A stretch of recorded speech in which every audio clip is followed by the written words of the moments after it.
สิทธิพระโคดมทุกลมหายใจตั้งจิตมุ่งหมา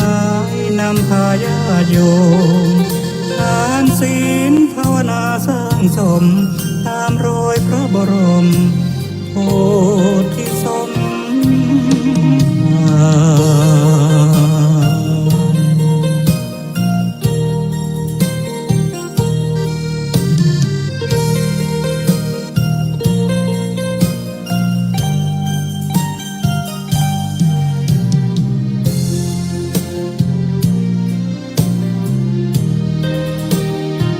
มรดกธรรมกำเมือง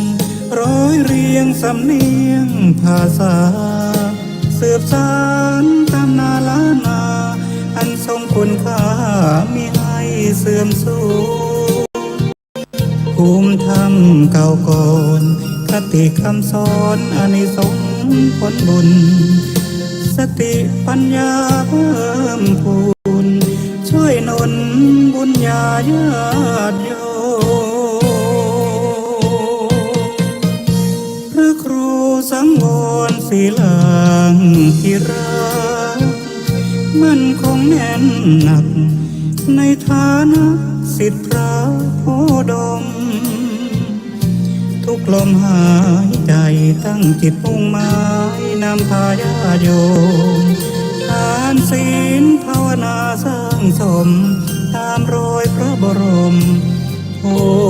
ธิสมภ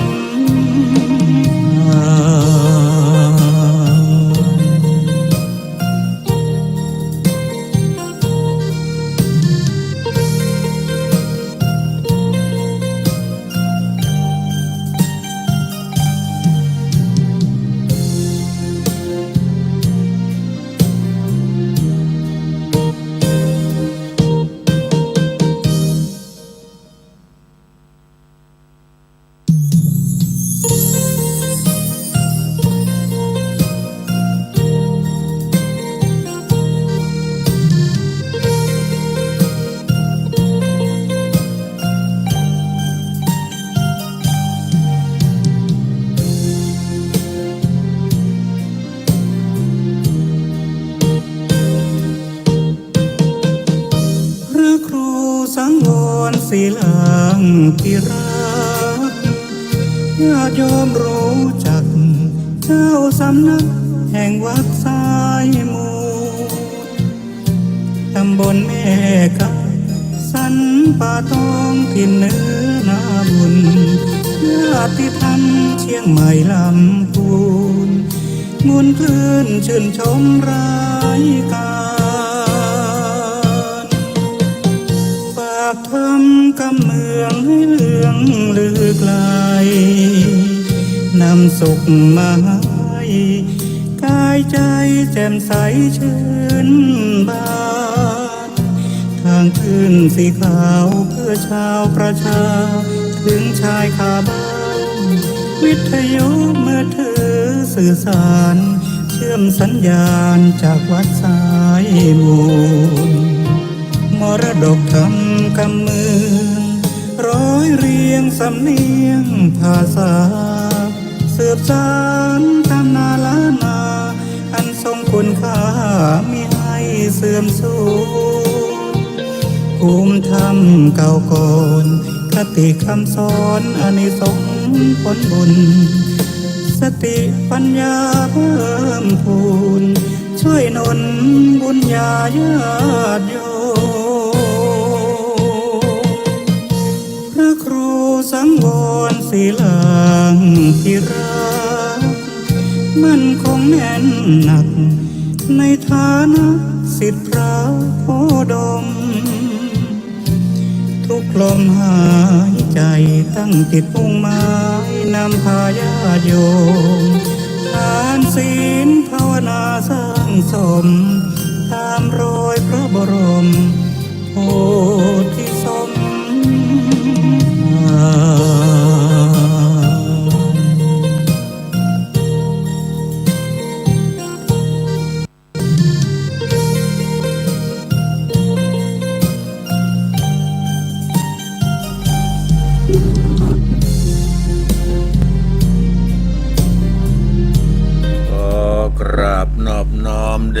รัตนตรัยอันมีพระพุทธเจ้าพระธรรมเจ้าพระสังฆเจ้าขอถวายความเคารพแด่พระเถรานุเถระพระสังฆาธิการพระสงฆ์องค์เนรจุตนจุองค์ขอเจริญพรกับคณะสัทธาสาธุชนทุกท่านวันนี้กระผมอาตมาภาพพระครูสังวรศิราภิรักษ์เจ้าอาวาสวัดสายมูลตำบลแม่กาอำเภอสันปะตองจังหวัดเชียงใหม่ก็ได้มาพบปะกับคณะสัทธาสาธุชนทั้งหลายในรายการมรดกธรรมกำเมืองวันนี้มาแทนท่านพระครูอภิวัฒนวิกรมตั้งแต่ตี 5ถึง 6 โมงแล้วจะได้ต่อถึง 6 โมงถึง 7 ถึง 7 โมงวันนี้เราอยู่ด้วยกัน2 ชั่วโมง2 ชั่วโมงชั่วโมงแรกมาแทนรายการเสียงธรรมเสียงอรุณของท่านพระครูอภิวัฒนวิกรมวันนี้ท่านเปิ่นติดศาสนกิจที่วัดเหล่ามนทาวันนี้วันที่วัดเหล่ามนทาเปิ่นมีการอบรมสมโภชพระพุทธรูปองค์ใหม่เบิกเนตรตอนเช้านี้มีการเบิกเนตรเริ่มพิธีตั้งแต่ตี 4มาแล้วตี 4วันนั้นอาตมาก็เลยรับมาแทนท่านพระครูดังกล่าววันนี้เป็นวันที่12เป็นวันจันทร์ที่12 มกราคม 2569 ตรงกับแรม9 ค่ำเดือน 4 เหนือเดือน 4 แฮมบักกี่วันก็จะเป็นเดือน 5 ออกมาแฮมละบอกสตาวันเวลาเลื่อนไปเรื่อยๆรายการนี้ชื่อว่ารายการมรดกธรรมกำเมืองเทศนาอยู่ที่วัดสายมูลตำบลแม่กาอำเภอสันปะตองจังหวัดเชียงใหม่ส่งสัญญาณไปที่แม่ข่ายวัดปักตังเจริญท่านผู้อำนวยการก็ได้ส่งสัญญาณนี้ไปตามกระแสของอินเทอร์เน็ตแล้วก็มีหลายๆสถานีเกาะเกี่ยวเอาสัญญาณนี้ไปออกอากาศฮือกระปอกสถาญาติโยมทั้งหลายได้รับฟังอย่างสะดวกสบายที่บ้านติดจองบางท่านบางคนก็ฟังทางเฟซทางไลน์ทางโทรศัพท์ก็เป็นอันสะดวกสบายใช้เทคโนโลยีคือเป็นประโยชน์ในการใช้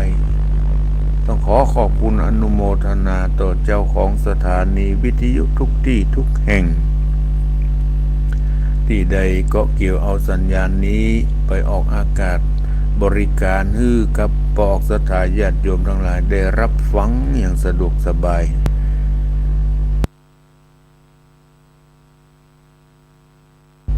ปอกสถาญาติโยมทั้งหลายจะฟังนอนฟังนั่งฟังยืนฟังเตียวไปตัวฟังไปตัวก็ได้ทั้งนั้น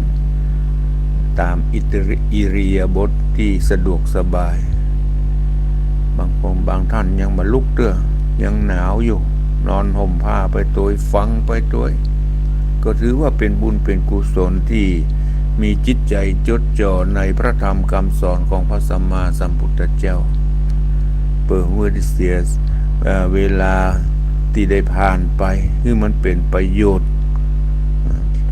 ในการฟังประดับสติปัญญาไปทีละเล็กทีละน้อยการฟังธรรมนั้นอานิสงส์ของการฟังธรรมเพิ่นบอกว่าได้ฟังสิ่งที่ยังบ่เคยฟังได้ฟังมาแล้วหลายเตื้อแต่บ่เข้าใจชัดจะได้เข้าใจชัดยิ่งขึ้นแล้วก็จะได้ทำคำจิตใจผ่องใสที่ได้ฟังเนื้อหาสาระพระธรรมคำสอนของพระสัมมาสัมพุทธเจ้าอย่างนี้เป็นต้นได้ฟังสิ่งที่ยังบ่เคยฟังได้ฟังมาแล้วหลายเตื้อแต่บ่เข้าใจชัดจะได้เข้าใจชัดยิ่งขึ้นบางครั้งฟังไปแล้วเมื่อก่อนลืมไปเอามาฟังลืมแหมก็เป็นอันเตือนสติ เป็นการเตือนความจำอย่างวันนี้เช่นเดียวกันพอออกสตาญาติโยมทั้งหลายรายการแสงธรรมแสงอรุณของท่านพระครูวันนี้ก็จะได้เอาธรรมพื้นเมืองผูกเดียวมัดแตนวันนี้จะเทศเรื่องธรรมมหาวิบากที่เรามักจะเข้าใจว่าธรรมนี่เอาไปเทศคือคนป่วยคนป่วยนักคนป่วยใกล้จะ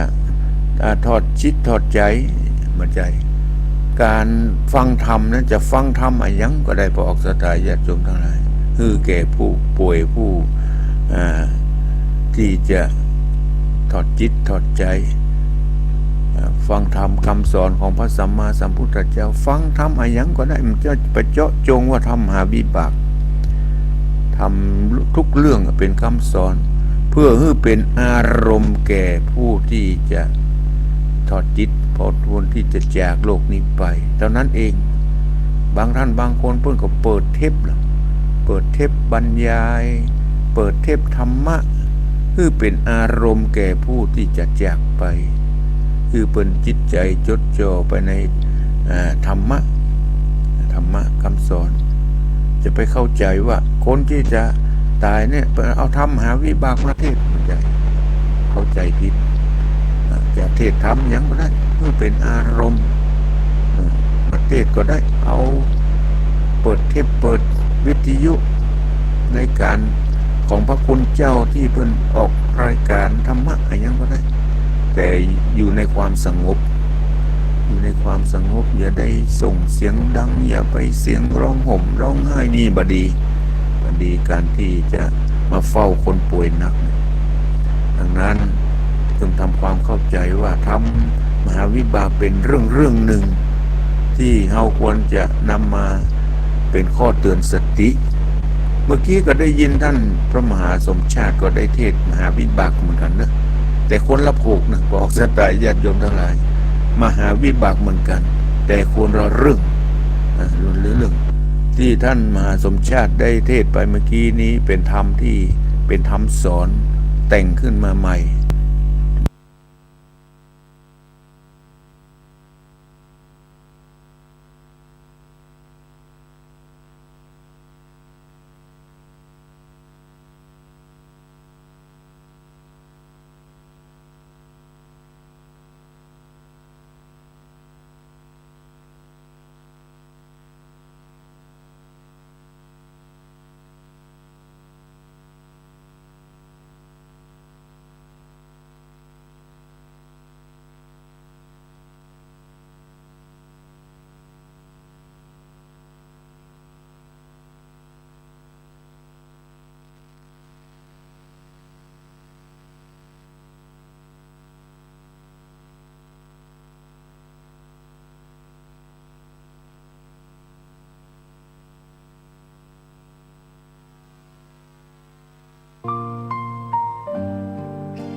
อุตสา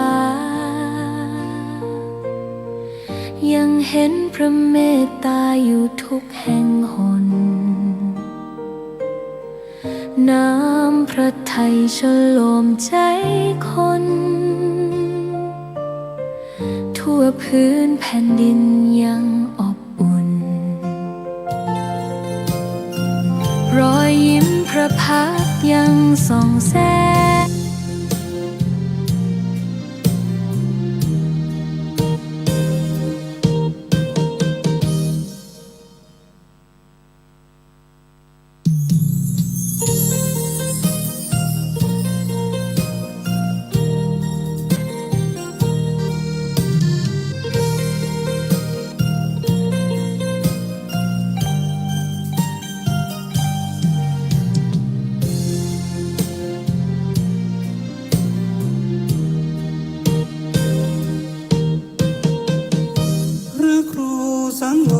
ศิลางที่รักญาติโยมรู้จักเจ้าสำนักแห่งวัดไม้มูลตำบลแม่กับสันป่าตองถิ่นเหนือนาบุญญาติธรรมเชียงใหม่ลำพูนงุนคลื่นชื่นชมรายการ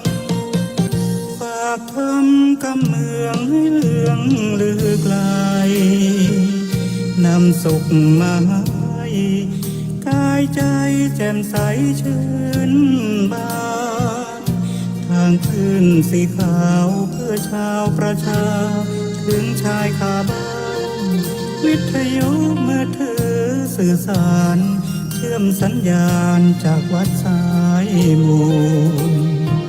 มรดกทำกำเมืองร้อยเรียงสำเนียงภาษาสืบสา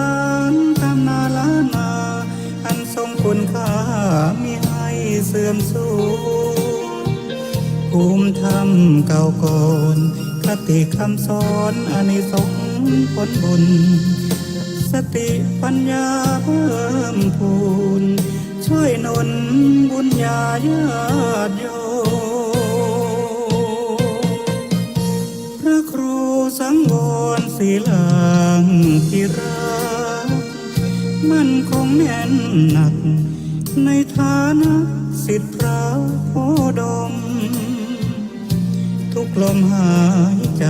ตั้งจิตมุ่งหมายนำพาญาติโยม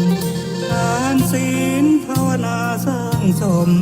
ตามรอยพระบรมโพธิสมภา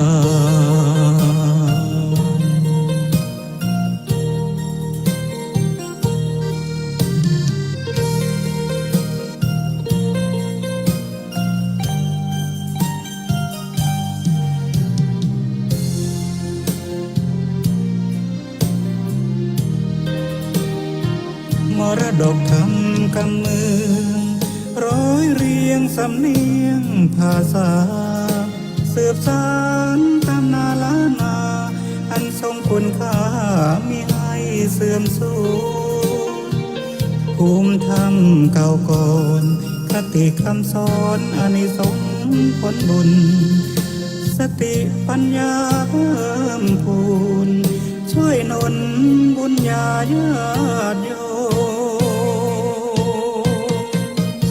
พระครูสังวรศิลางที่รักมั่นคงแน่นหนักในฐานะ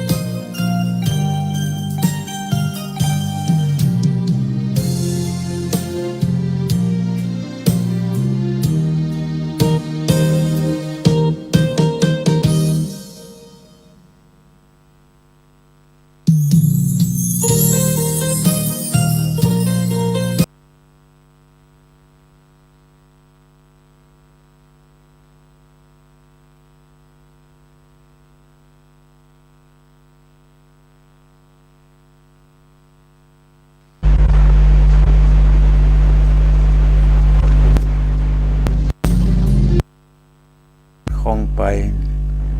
ได้เปิดคงจะเน็ตคงบ่าใครเสถียรเท่าใด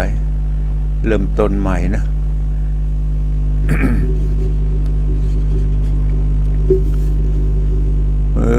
พระยาจริงถามเสนาผู้ฉลาดอันขวาดดุรีดโบราณว่าดุราตันทั้งหลายเอ่ยอันว่าเศรษฐีผู้นั้นตายหาลูกหาหลานหาผู้จักสืบแทนขกุลบทได้อันว่าเขาของสัมปติตั้งหลายฝูงนั้นเราจะกระทำดังรือดีจาวาน อาทะในกาลยามนั้นเสนาผู้ฉลาดก็ไว้ขาบทูลสาวเทวาข้าเดชสมมุติว่าเป็นเจ้า ในเมื่อเขาของอันหาผู้รักษาบทใดแม้นมีในราชธานีแห่งมหาราชก็สมควรไหลเข้าไปในเล่มในสางแห่งมหาราชเจ้าที่นั้นเลยว่าอ่านพญาปเสนติโกสละก็คือ เสนาราชปุริสาไปนำเอามาไว้ในเล่มในสางประมาณ7 วันจิงเมียนเสียงหันแลเอกติวสังสัตตติกังในวันทวนจิตบัวรมวนแล้วในวันทวน8พญาจิงไปไว้สาอุปถากพระพุทธเจ้าด้วยการวะคบยามและพระพุทธเจ้าจิงถามพญามหาราชาดุรามหาราชเหตุใดจิงนานมาสู่สำนักแห่งพระตถาคตนัญจาหรือว่ามีปริโภคเยื่องใดจาเมื่อนั้นพระยาจิงไว้สาวพันตีข้าเดพระสัมมาสัมพุทธเจ้าเหตุว่ายังมีเศรษฐีผู้หนึ่งมาตายเสียละหาลูกหาหลานหาผู้จักมาสืบแทนขกุลบ่ได้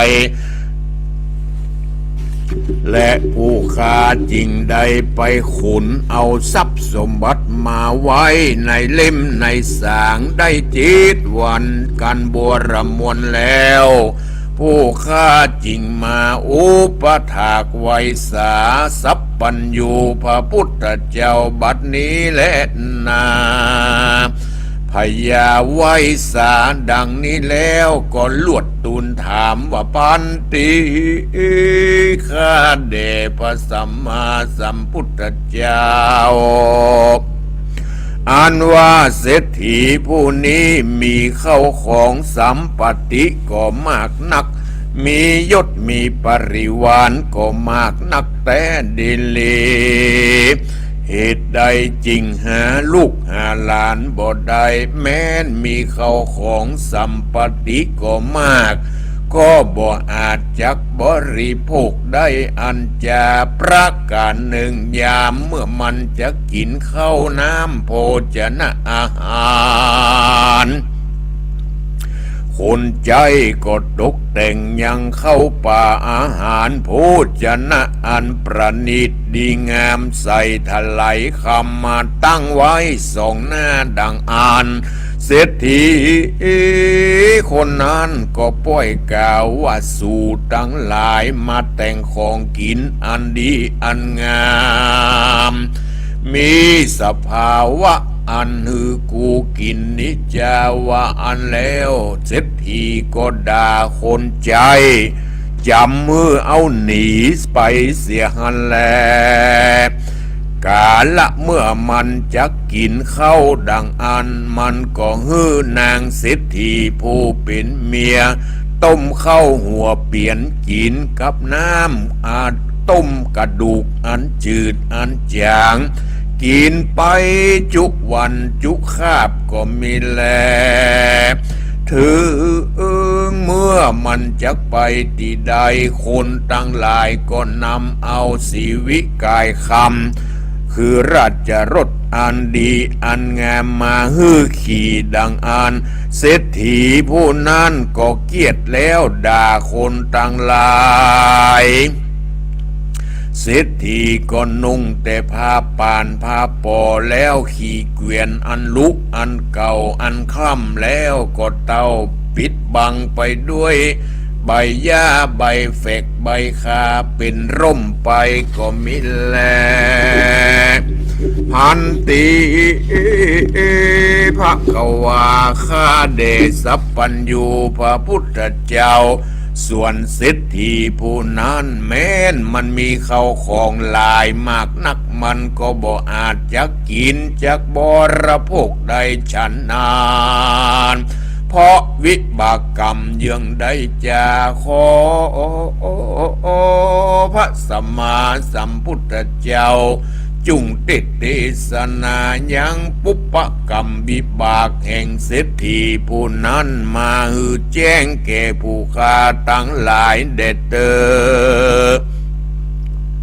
เมื่อนั้นพระพุทธเจ้าท่านก็เทศนาสำแดงยังปุปปกรรมวิบากอันเศรษฐีหากได้กระทำมาหือแจ้ง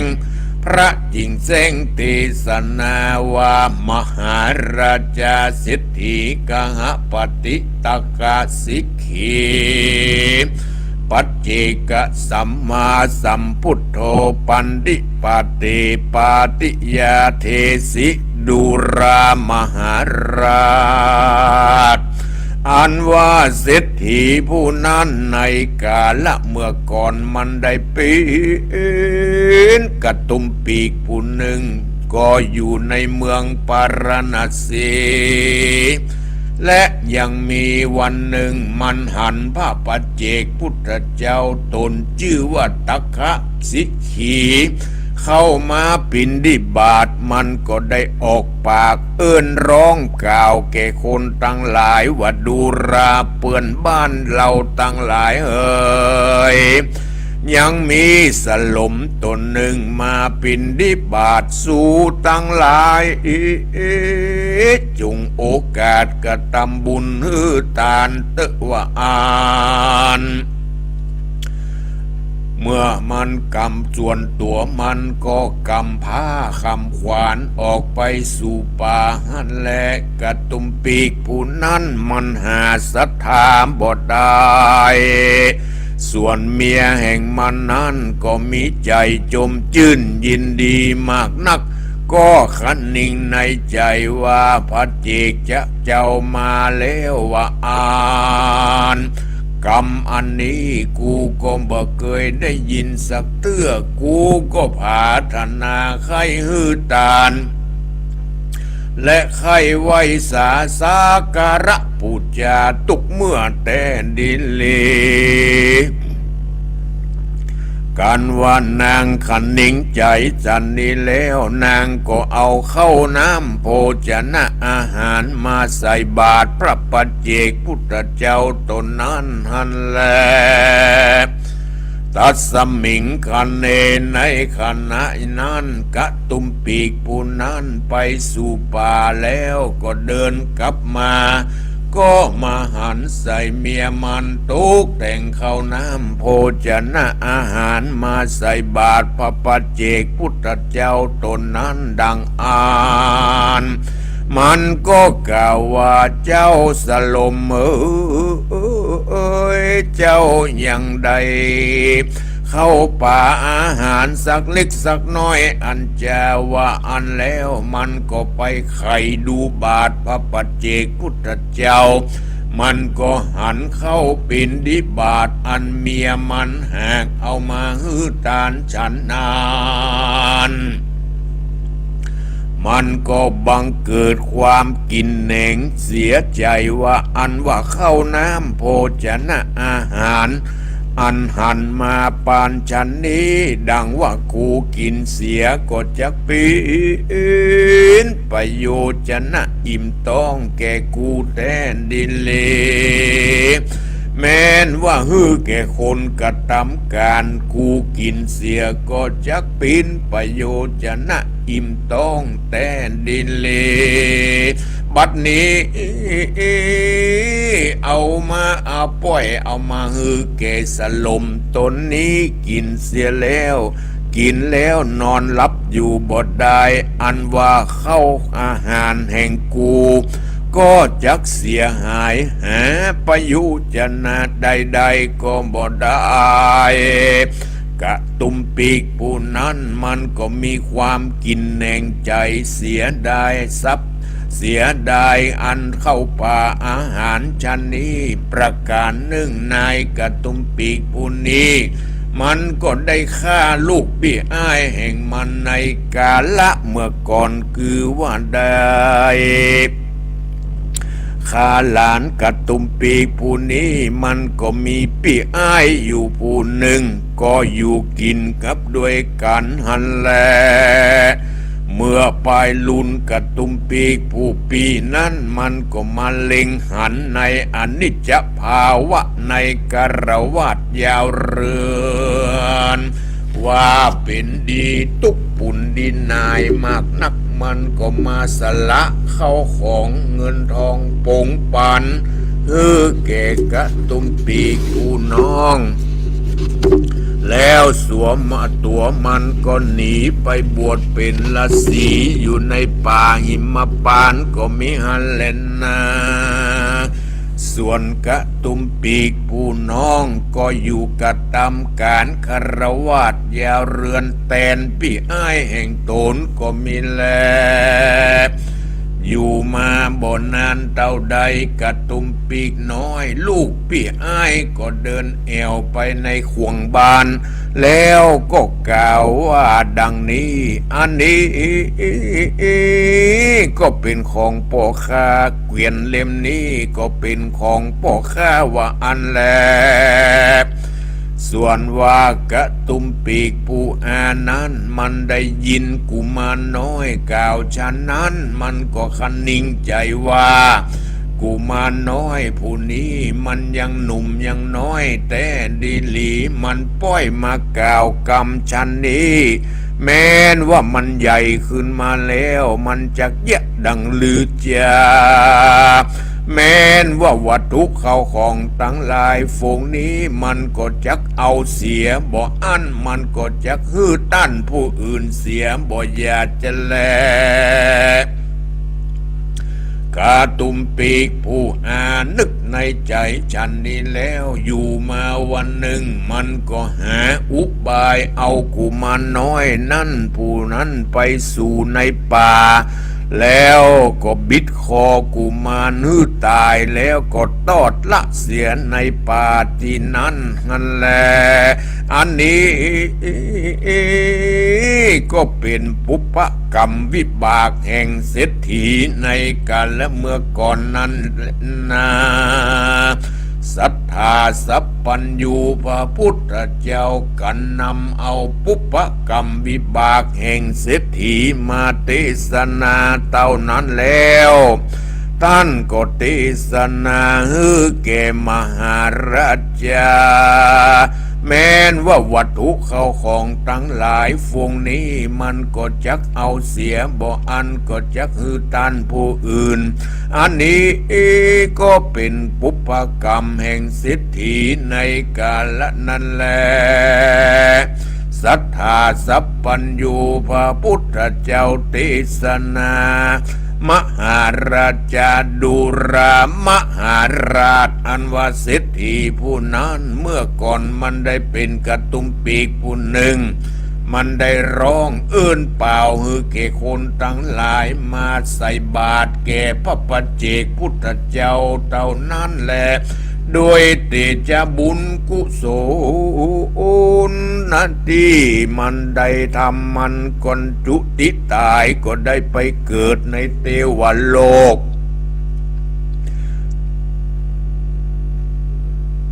ก็ได้ลงมาเกิดเมืองสวงสวรรค์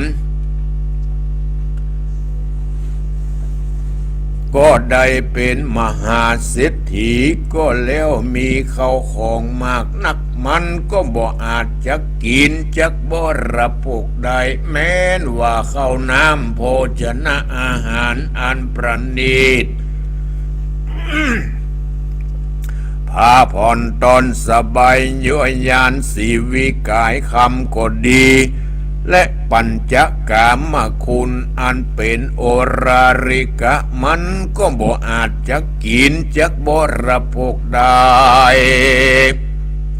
ก็ด้วยปาปกรรมอันมีความกินแหนงเสียได้เข้าของเงินทองที่ได้ทำทานไป แก่พระปัจเจกพุทธเจ้าวันนั้นแลประการหนึ่งเศรษฐีผู้นั้นเกิดมาหาลูกหาหลานหาผู้จักสืบแทนขกุลบ่ได้ก็ด้วยปาปกรรมอันใดฆ่าลูกพี่อ้ายวันนั้นแลดูรามหาราชบุญกุศลอันเศรษฐีได้กระทำก็ถึงซึ่งอันเสี่ยงไปในชาตินี้ส่วนว่าปาปกรรมอันใดฆ่าลูกพี่อ้ายก็ดีและมันได้หลบป้นพมานได้ข่มเหงติงติ๊กเอาเข้าของตันก็ดีปาปกรรมตั้งหลายตั้งมวลใดโอกาสก็นำเอาเศรษฐีผู้นั้นไปเกิดในมหาโลลุวนรกก็ได้เสวยทุกขเวทนาเป็นอันมากนาการมันพ้นจากนรกแล้วก็ได้ไปเกิดเป็นเพศชื่อว่ามิจฉันตเพศแล้วก็ได้เป็นเปตวิสัยแถมเราอิตะมาโวอัตตมนาอิตังวัตตาสุโตปฐารังเอตตาสัทธาตังปะเตสนามาก็มีโดยพระการดังกล่าวมานิแลนิติตังขียาสังวันนาวิเศษจาห้องหิตยังมหาวิบากก็บังคมสมเร็จสดีพระธรรมเทศนาเรื่องมหาวิบากฉบับดั้งเดิมก็จบลงเพียงแค่นี้บอกศรัทธาญาติโยมทั้งหลายที่อาตมาได้ติดเทศนาไปในทำนองแบบปืนเมืองเหนือก็พอจะสรุปใจความโดยย่อๆใดดังนี้ในเนื้อหาสาระมหาวิบากว่าครั้งหนึ่งพระพุทธองค์ประทับอยู่ที่เจตวันมหาวิหาร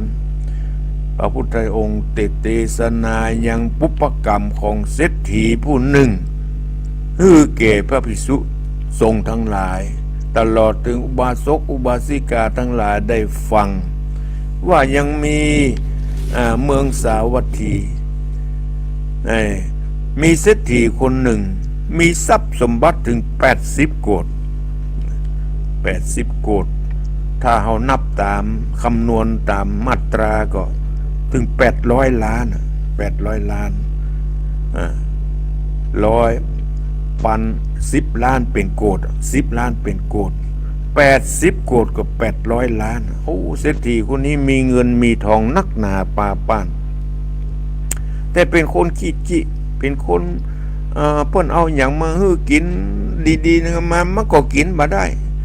ฮ้อนต้องเอาอย่างเอาพาหนะยานพาหนะมาฮื้อขี่อันดีอันงามมันก็ขี่บ่ได้เอาเสื้อผ้ามาฮื้อนุ่งนั้นสวยสดงดงามฮื้อเหมาะสมกับเป็นคนมั่งคนมีมันก็นุ่งบ่ได้เศรษฐีคนนี้มีทรัพย์สมบัติบ่ได้กินบ่ได้ใจบ่ได้กินแต่น้ำต้มกระดูกอันจืดอันจางเนี่ยอาหารที่กินได้นะเอากระดูกที่ติดจีนหน่อยก็บ่ได้ละเนี่ยกระดูกแต้ๆกันเนอะต้มกินน้ำกระดูกอันจืดอันจางกินอย่างอื่นบ่ได้ฮ้อนต้องเข้าป่าอาหารคนใจเอาปลาอาหารมาอย่างดีมากินใส่ทะไลคำมาให้มันซ้ำมันกินบ่ได้ไล่จับด่าคนใจสิ่งที่จะเอามาปิดบังร่างกายได้อันดีอันงามก็นุ่งบ่ได้นุ่งเอามานุ่งฮ้อนเนื้อฮ้อนตัวฮ้อนกายสิ่งที่จะเอามาปิดบังร่างกายก็เป็นใบไม้เอาใบไม้มายิบเอาใบไม้มาหุ้มร่างกายป้องกันความอายเท่านั้นโอ้เศรษฐีมีแล้วมาเป็นประโยชน์พญาปัสเสนที่โกศลก็ถามมันเป็นวิบากกรรมอย่างของเศรษฐีผู้นี้ เศรษฐีก็บอกว่าพญาประสิทธิที่โกศลก็บอกว่าเข้าของเงินทองที่ของเศรษฐีมีนั่นนักมาปาป้านบ่มีญาติบ่มีพี่น้องก็เลยขนมาไว้ในคลังของพญาเจ้าเมืองพญาเจ้าเมืองขนมาถึง7 วันถึงเสี่ยงเมื่อเสี่ยงแล้วก่อนมาถามพระพุทธเจ้าถึงวิบากของเศรษฐีผู้นี้พระพุทธองค์ก็ตรัสแก่พระยาปสิณทิโกศลว่าด้วยกรรมวิบากที่เศรษฐีคนนี้ครั้งหนึ่งได้เกิดมาเป็นกระตุมปีกอยู่ในเมืองปาราณสีกระตุมปีกผู้นี้มันก็มีอาชีพของมันก็คือเข้าบัวหาฟืนมาขายเป็นประจำถึงวันหนึ่งกระตุมปีกผู้นี้มันออกไปป่ามันไปหันสัตว์เจ้ากำลังเดินมาบิณฑบาตพระปัจเจกเจ้ามาเบินบิณฑบาตมันก็ปากหม้อไปหน่อยเนาะกระตุมปีกผู้นี้ว่าโอ้ไผมีจิตใจไผไม่อยากจะทำบุญใส่บาตรเนอมีพระคุณเจ้ากำลังมาเดินบิณฑบาตเนอแต่มันบ่มีศรัทธาส่วนตัวมันบ่มีศรัทธาที่จะมาใส่บาตรกับเปิ้นมันหลังจากมันประกาศแล้วมันก็เดินไปป่าของมันส่วนเมียมันได้ยินเมียกระตุมปีกผู้นี้เมียมันได้ยินเมียมันดีใจอยากจะทำบุญใส่บาตรเมื่อลำบากได้ทำบุญใส่บาตรเมียมันมีศรัทธาก็ไปเอาอาหารการกินที่ผัวมันหามาไว้เมื่อวานนี้เอามาใส่บาตรกระตุมปีกผู้นี้ไปป่ากลับมามาปะใส่ตู้เจ้านี่ตนนี้หำแล้วมาปะใส่ตู้เจ้าตนนี้หำแล้วใครหูว่าตู้เจ้าตนนี้ที่ข้าเนี่ยมันเปิ้นได้อย่างพ่องมันก็ไปถือโอกาส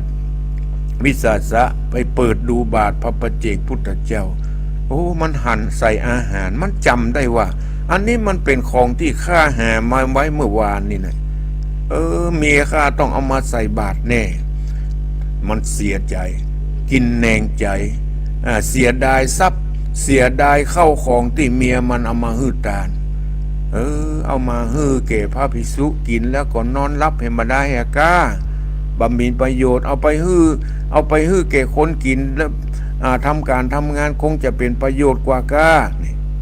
มันกินแหนงใจเสียดายเข้าป่าอาหารที่เมียมันเอามาฮื้อตานด้วยกรรมวิบากนั้นจึงทำให้มันเกิดมาเป็นเศรษฐีพวกศรัทธาญาติโยมทั้งหลายกระตุมปีกผู้นี้เกิดมาเป็นเศรษฐีหรอกด้วยอานิสงส์ที่ได้บอกกล่าวแก่คนทั้งหลายมาร่วมทำบุญใส่บาตรด้วยอานิสงส์ผลบุญทำให้กระตุมปีกผู้นั้นเกิดไปเป็นเศรษฐีมั่งมีเข้าของเงินทองดังนั้นพวกศรัทธาญาติโยมทั้งหลายเวลาเราจะทำบุญอย่างก็ตามงานข่าวดำงานมงคลงานอวมงคลเราทั้งหลายก็ไปบอกพี่บอกน้องบอกเพื่อนบอกฝูงมาร่วมทำบุญเพื่อนจะมาก็สุดแล้วแต่เรามีหน้าที่ไปบอกก็ได้บุญละไปบอกเก็บได้บุญเหมือนกับกระตุมปีกพวกนี้แก่คนทั้งหลายมาใส่บาตรด้วยอานิสงส์เท่านี้เกิดเป็นเศรษฐีแต่ที่มันกินบัดได้ที่มันบัดสามารถที่จะกินจะบริโภคเข้าของเงินทองบัดได้เพราะว่ามันกินแหนงใจเสียดายทรัพย์สมบัติที่มันได้ฮื้อตานไปที่เมียมันเอามาฮื้อตานต่างหากที่มันกินบัดได้ใจบัดได้เพราะมีความกินแหนงเสียดายทรัพย์สมบัติที่ได้ฮื้อตานไปดังนั้นเมื่อเฮาฮื้อตานไปแล้วได้สละไปแล้วก็บ่ต้องเป็นห่วงเป็นห้ามบ่ต้องไปอาลัยใจคล้องในทรัพย์สมบัติที่เฮาฮื้อตานไปจะนักจะน้อยก็บ่ต้องไปเป็นห่วงเป็นใยเจริญพรเดี๋ยวก็โทรมาเนอะในเรือนเนาะ เรียนได้ฟังอยู่เนาะเออรายการปกติอยู่เนาะโอ้ขอบคุณเนอคุณรักษากระตุกปีกผู้นี้กลายมาเป็นเศรษฐีด้วยอานิสงส์ที่ได้บอกได้กล่าว ได้เชิญชวนศรัทธามาร่วมทำบุญแต่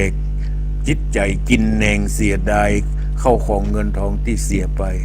และแห่งประการหนึ่งที่หาลูกหาหลานบ่ได้ก็เพราะกระตุมปีกผู้เนี้ยได้ฆ่าหลานได้เปิ้นมีสองพี่น้องเนาะกระตุมปีกผู้นี้ส่วนผู้พี่ก็หนีไปบวชสละเข้าของมอบให้แก่น้องแล้วก็ไปบวชเป็นฤาษีผู้พี่ผู้นี้ก็มีลูกอยู่คนหนึ่งขอฝากไว้กับน้องเนาะฝากไว้กับน้องส่วนหลานไปหั่นใส่เข้าของเงินทองอันใดก็เป็นของพ่ออันใดก็เป็นของพ่อทีนี้กระตุมปีกผู้นี้มันคิดว่าโอ้หลานคนนี้ยังน้อยอยู่ขนาดมันน้อยมันยังจำไม่ได้ว่าอันใดเป็นของพ่อมันที่หนีไปบวชเนี่ยถ้ามันใหญ่ขึ้นมามันจะต้องฮุบเอาหมดทีนี้กระตุมปีกผู้นี้มันก็กลัวหลานฮุบเอาเข้าของเงินทองของพ่อมันก็เลยจุไปเข้าไปในป่าบิดคอหลานตายในป่าเนี่ยในสุสานป่าด้วยวิบากกรรมดังกล่าวจึงเกิดมาหาลูกหาหลานบ่ได้หาผู้จักสืบแทนสมบัติใดๆก็บ่ได้เพราะปุปกรรมวิบากที่ได้ฆ่าลูกได้ฆ่าหลานลูกของพี่อ้ายที่เกิดมาเป็นเศรษฐีก็ด้วยอานิสงส์ได้บอกได้กล่าวจักจวนคนอื่นมาร่วมทำบุญฮือทานที่กินบ่ได้ใจบ่ได้ก็เพราะมีความกินแหนงเสียดายทรัพย์สมบัติที่ได้ฮือทานไปดังพอออกศรัทธาญาติโยมทั้งหลายกรรมวิบากของเศรษฐีของกระตุมปีกผู้นี้ได้รับผลตอบแทนดังที่กล่าวและในธรรมมหาวิบากตอนสุดท้ายเพิ่นก็บอกว่าคนที่ได้ดังที่ได้เทศนามาคือพญาปเสนทิโกศลได้ตัดถามแก่พระพุทธเจ้าก็ได้เทศนาให้ฟังและแห่งประการหนึ่งคนที่ได้กระทำกรรมในทางกายทางวาจาทางจิตทางใจหลายประการที่ได้ในธรรมมหาวิบากนี่เพิ่นก็บอกว่าคนที่มักถมน้ำลายย่อต้านผู้อื่นในท้ายของธรรมมหาวิบากเพิ่นบอกว่าโลภเอาของต้านเป็นต้นว่าโลภเอาเขตบ้านแดนนาเขตวัดวาอารามกันตายไปเกิดเป็นวอกเป็นก้างปุกละผู้ใดมีกำปากกล้ากลางแข็งมักถมน้ำลายย่อต้านผู้อื่นการจุติตายก็จักได้ไปเกิดเป็นแร้งเป็นกาปุกละผู้ใดหากรรมอินดูขุนนาแก่สัตว์เดรัจฉานทั้งหลายอันมีคุณแก่ตนเช่นข้ำขาลาวีจ้างม้างัวควายปุบตีจากหน้าจะเกิดมาเป็นจักเข็บแมงป่องจะเกิดมาเป็นเสือหมีปุกละผู้ใดยามหื้อตาลปล่อยบังเกิดความโมโหขณะที่หื้อตาลเกิดความโมโหโกธาเจ้งดาติเตียนนินตาขกุลวงศาเกิดมาย่อมเป็นคุดเป็นนาคตัวมีฤทธีกล้าแข็งปุกละผู้ใดประกอบไปด้วยกามมานะสหาวเป็นคนมานะสหาวบ่ฮู้จักคุณพ่อคุณแม่บ่ฮู้จักคุณพ่อคุณแม่และประมาทต่อแก้วเจ้าทั้งสามประการคือพระพุทธพระธรรมพระสงฆ์ย่อมเกิดมาเป็นหมาก็มีแหละไว้เกิดมาเป็นสุนัข ด้วยกรรมวิบากย่อมฮือแก่สัตว์ทั้งหลายฝูงที่ได้กระทำบังเกิดในขกุลทั้งหลายดังพระพุทธเจ้าได้เทศนาสาธกะสำแดง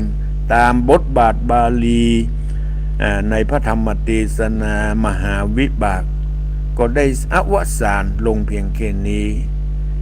ปอกศรัทธาญาติโยมทั้งหลายในเนื้อหาสาระของพระธรรมเทศนามหาวิบากเป็นข้อเตือนสติแก่หมู่เฮาทั้งหลายจุดใหญ่ใจความเวลาเฮาทำบุญฮื้อทานก็สิ่งใดที่เฮาสละได้ก็สละบ่ต้องทานไปแล้วบ่ต้องเป็นห่วงเป็นหามต้องไปไต่ไปถามไปค้นหาว่าของที่ข้าได้ทานไปเมื่อปีแล้ววันปีนั่นปีนี้มีไหนชื่อข้ามีไหนมันต้องไปสอบไปถามไปต้องไปค้นไปหาคือเฮาทำให้เฮาได้เป็นห่วงเป็นหามเรื่องของกินของทานที่เฮาได้ทานไปเอาสละได้ก็สละไปเลยบ่ต้องไปคำนึงถึงเฮาทานไปแล้วเปิ้นจะเอาไปใจก็บ่ใจก็สุดแล้วแต่เปิ้นจะเอาไปทานต่อหรือจะเอาไปมอบให้แก่ไผคือมันเป็นประโยชน์แก่คนอื่นแถมต่อไปก็เป็นบุญเป็นกุศลแถมเอาก็ต้องนึกอย่างนี้โอ้ได้บุญหลายต่อเอาไปถวายให้แก่พระคุณเจ้าโอ้ก็ได้บุญละพระคุณเจ้าเปิ้นจะเอาไปมอบไปเป็นบุญเป็นกุศลไปให้แก่คนอื่นก็ได้บุญต่อกันไปต้องนึกอย่างนี้โอ้ข้าพเจ้าได้ฮื้อเก็บตานฮื้อตุเจ้าเปิ้นบ่ชันสักกรรมเนี่ยโอ้บ่ค่อยสบายใจอย่างเงี้ยเอาไปถวายตุเจ้าเปิ้นเอาไปฮื้อให้คนนั้นคนนี้ก็เลยบ่สบายใจอย่างนี้ถือว่ายังขุ่นข้องมองใจยังติดใจในเข้าของเงินทองที่ได้ทานไปยังเป็นห่วงเพ่นหามมันจะเหมือนกับกระตุ่มปีกผู้เนี่ยปอกศรัทธาญาติโยมทั้งหลายดังนั้นทำจิตใจให้สบายทานไปแล้วยกมือสาธุท่วมเก้าท่วมหัวดีอกดีใจดีได้ทานไปแล้วถือได้บุญละถือได้บุญละมันต้องไปกึดละได้บุญเรียบร้อยละนี่ดังนั้นการทำบุญเป็นการเสียสละเพื่อตัดความโลภเพื่อตัดความห่วงอะไรในทรัพย์สมบัติที่เราได้ถวายทานไปก็ขอพระศรัทธาญาติโยมทั้งหลายได้ขอเตือนสติอันนี้เพื่อสดับสติปัญญาฟังมาแล้วหลายครั้งหลายหนก็ตามแต่เราก็ยังจำบ่ค่อยได้หรือบางท่านบางคนก็ยังบ่เคยฟังก็จะได้ฟังในเนื้อหาสาระของพระธรรมเทศนาคำสอนของพระสัมมาสัมพุทธเจ้า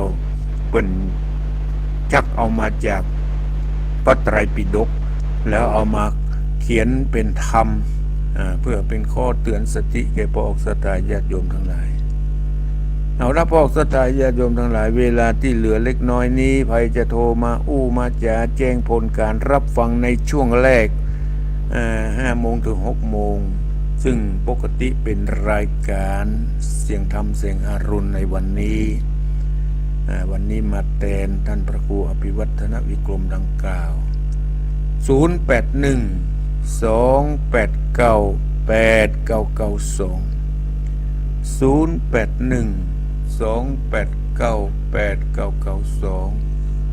ออนุโมทนาต่อคุณสมพรรัตนังชิตชยาลินเมกาขอบคุณที่ได้ทักทายมาทางเฟซทางไลน์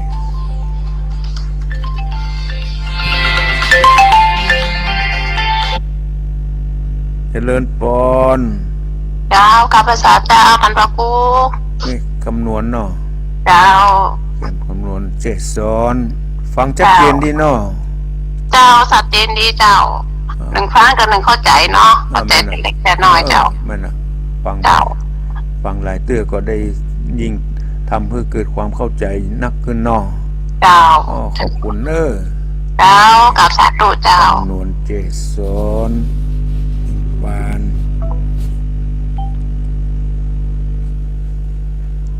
การฟังธรรมได้อานิสงส์ได้ฟังสิ่งที่ยังบ่เคยฟัง 2. ได้ฟังมาแล้วหลายเตือหลายหนทำให้เข้าใจชัดยิ่งขึ้น เป็นการทบทวนความจำที่ได้ฟังไปเมื่อครั้งแล้วเอาจะได้เข้าใจชัดยิ่งขึ้น และจะได้น้อมนำเอาคำสั่งคำสอนเหล่านี้ไปประพฤติปฏิบัติให้ถูกต้องตามหลักคำสอนของพระสัมมาสัมพุทธเจ้าเป็นการกระทำที่ถูกต้องทำให้จิตใจผ่องใสหายความสงสัยเมื่อก่อนนี่ฟังบักให้ชัดฟังแล้วก็ลืมไปเขานี่มาฟังแหมก็ได้เข้าใจชัดยิ่งขึ้นจำไปแล้วมาเมื่อมานานก็จะหลงลืมไปแฮมเขาก็มาฟังกันแฮมนี่เป็นต้นนะบอกสถาการฟังซ้ำๆหลายเตือนหลายโหนจะไปเบื่อการฟังพระธรรมคำสอนเจริญปน เจ้าพี่สาวเจ้านะก็กู้เจ้าไม่ฟังอยู่เด้อ โทรมาจากไหน มีพิสมัยนางแร้ข้าง โอ้แม่พิสมัยนางแลจังหวัดลำปางที่ลำปางก็ฟังชัดเจนดีเนาะ ก็ชัดเจนดีขึ้นไปกำลังออกมาคืนนี้นี่เจ้า นั่นกะ เจ้า ที่วัดบุญยวาสกะ เจ้าคนก็ขึ้นเห็นปะ106อย่างนั้นประมาณเนี่ยเจ้าแล้วก็จะเป็นย้ายไปที่ ที่วัดบรรพตสถิตก็กำลังเริ่มออกอากาศเนาะ เจ้าเริ่ม อยู่ ออก ในระหว่างทดลองอยู่มี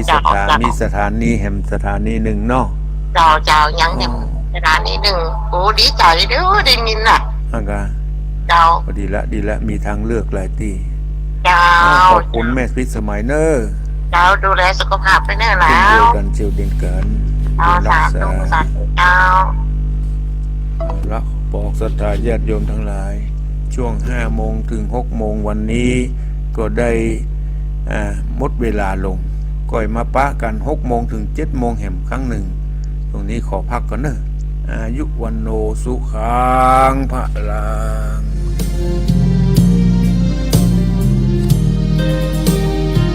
มรดกทำกำเมืองร้อยเรียงสำเนียง